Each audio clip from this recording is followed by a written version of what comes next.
ইসলামে কিছু খাবার যেগুলোকে হারাম করা হয়েছে, আমরা তার মধ্যে 11টি প্রাণীর এবং 11টি হারাম বস্তুর নাম বলবো। তার মধ্যে একটি রয়েছে শূকরের মাংস, পর্ক। শূকরের মাংস খাওয়া হারাম, আল্লাহ তাআলা হারাম করেছেন। তারপরে রয়েছে রক্ত। যেই কোনো কিছুরই হোক না কেন, প্রাণী হোক মানুষের হোক, রক্ত খাওয়াই যাবে না। অর্থাৎ 2 নম্বরে রয়েছে হারাম জিনিসের মধ্যে রক্ত খাওয়া হারাম। 3 নম্বরে রয়েছে মদ, অ্যালকোহল জাতীয় কোনো খাবার হারাম। 4 নম্বরে রয়েছে নেশা জাতীয় দ্রব্য। আমরা অনেকেই বলে থাকি যে সিগারেট খাওয়া হারাম হয় কিভাবে, সিগারেট খাওয়া এটা মাকরুহ হতে পারে, বা সিগারেট খাওয়া এই সেই না।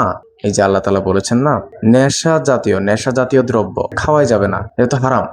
5 নম্বরে রয়েছেন আল্লাহর নাম ছাড়া জবাই করা প্রাণী, এটাও হারাম। নাউজুবিল্লাহ।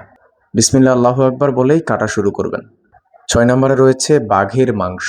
7 নম্বরে রয়েছে সিংহের মাংস।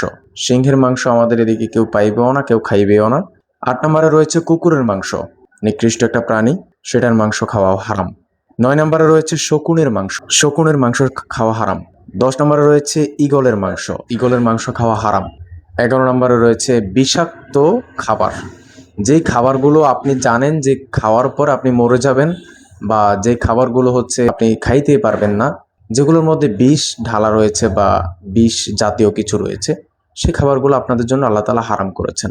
আল্লাহ তাআলা আমাদেরকে হারাম খাবার থেকে বাঁচিয়ে হালাল খাবারকে বেছে নেওয়ার তৌফিক দান করুক, আমিন। এবং নেক্সট টাইম ভিডিও পাওয়ার জন্য আমার চ্যানেলটি সাবস্ক্রাইব করে অবশ্যই পাশে থাকবেন। আসসালামু আলাইকুম।